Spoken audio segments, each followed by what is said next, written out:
Some may say I'm a little eccentric for wanting to make a mallet handle out of this piece of wood.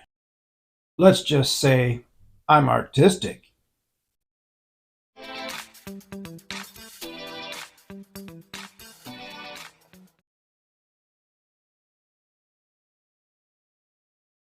Welcome to the woodshop stop. This block of walnut is called on me to make a mallet out of it. It's not your traditional size, configuration, or figure for a mallet. So I'll call it an unconventional mallet. The grain on this is just absolutely beautiful, in my opinion.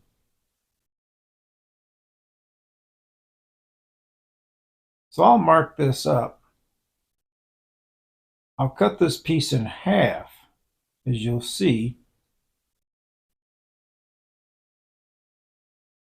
and then I'll glue the pieces together. In my opinion, this will be kind of a smallish mallet. It won't be the standard conventional style big whopper mallets that we see a lot of people making. But those are okay too. I've made my share of those, the 4-piece heads and all. My favorite is the one to my right. It's my white oak carved mallet, carved with a cut-saw tool. This one I can see will possibly be my second most favorite, but we'll have to test it out once it's made. I'm not even sure that this mallet will last. It might blow up on me on a chisel stroke. Who knows? As you saw, the handle has a seam where it was a crotch of a tree or a misfiguration or a misgrowth in the tree trunk.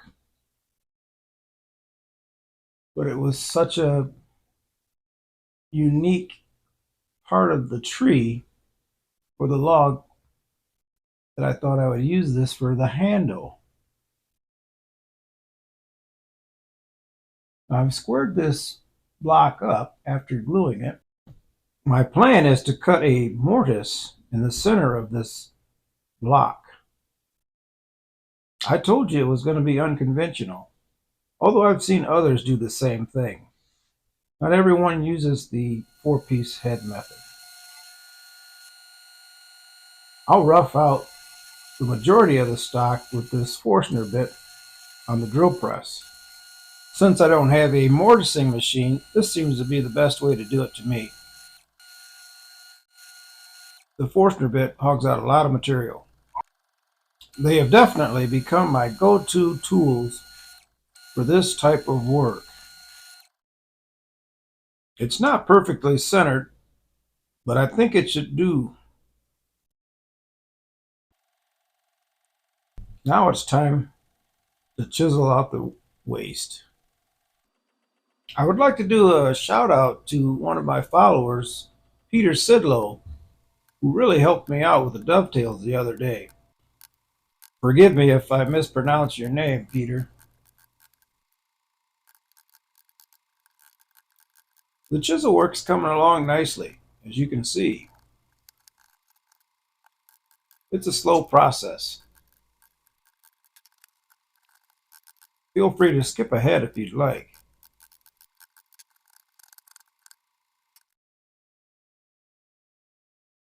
And it's roughed out enough for me, I think. Now we've got the handle. This piece of basically firewood in most people's eyes. I'll try to find center, but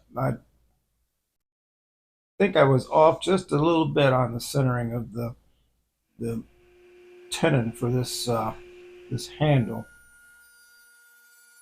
Now I'm taking it over to the table saw and I'm using my tenon jig.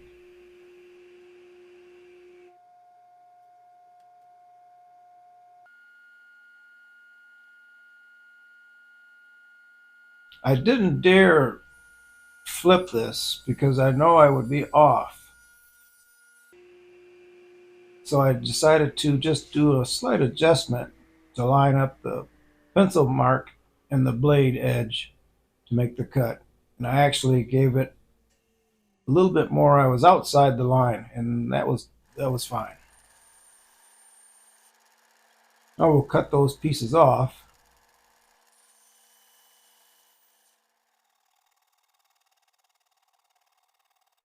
and do the rest with this box saw.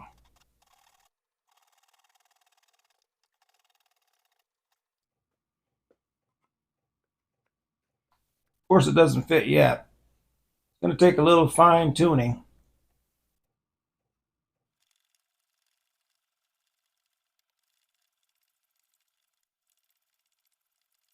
This is me working on the handle part. Put a 45 on there, roughly. Now I'm trimming back those steps and make a nice transition from the tenon to the handle. You can see this thing even has like wormhole in it.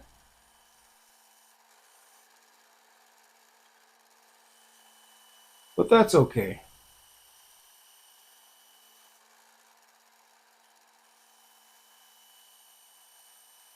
These cuts came out nice, I thought, for a good transition.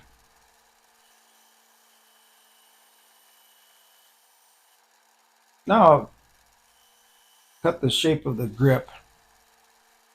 Just take a pencil and mark out roughly where I want it.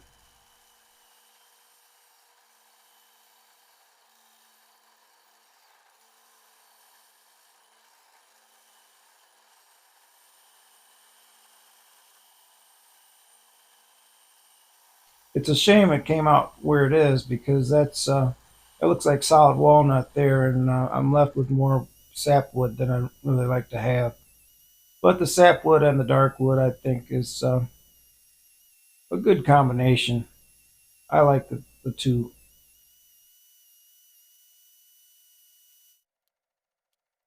I did a little shaping on the belt sander, smooth things out. Now we're ready for some glue. I didn't use your typical PA glue. I went with epoxy instead because I want to fill this wormhole, as you could see, and that seam. I wanted to fill that seam to see if the little epoxy would hold it together. I mixed in some walnut sanding dust along with the epoxy to give it a dark color.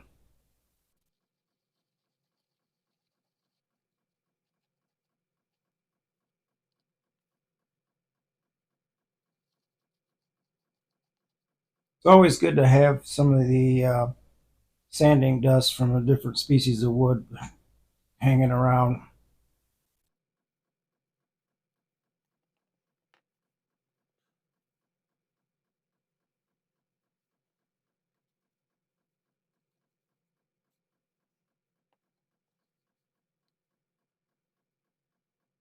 I put that wedge in the end of the handle, and that didn't come out as good as I wanted, but it should be okay. We get plenty of epoxy in here on the inner walls of this mortise, and once it sets up, I think it's going to be quite all right.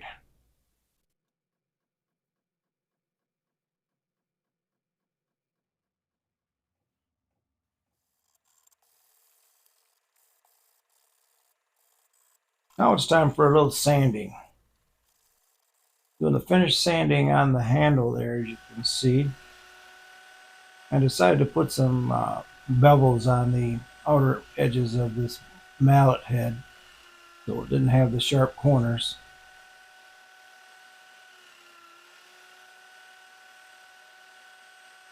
This belt sander in this vise has been a great tool in the shop. I use this quite often.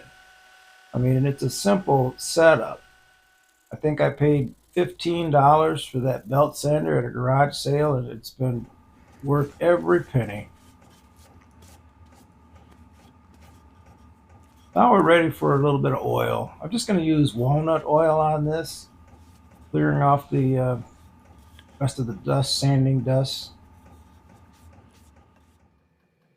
I blew it off real good as well.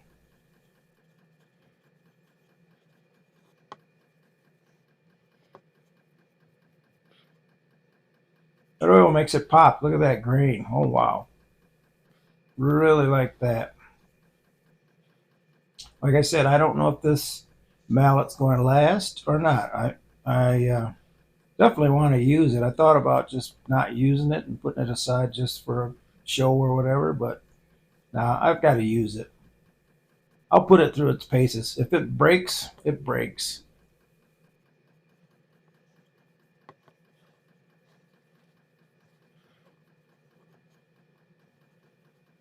In fact, I've already been using it for some of my dovetail practices, and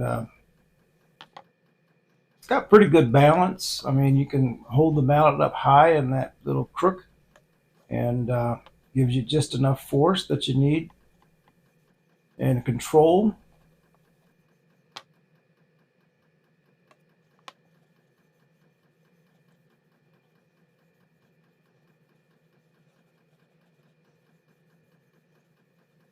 I think it's going to be a good addition to the shop and should last a long time.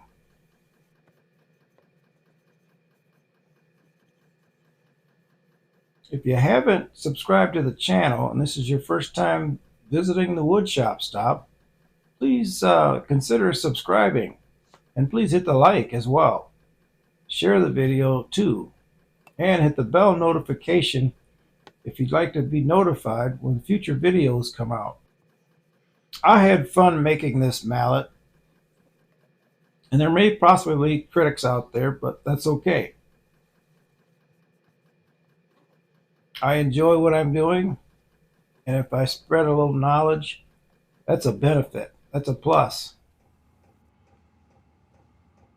Like I said, thanks for watching.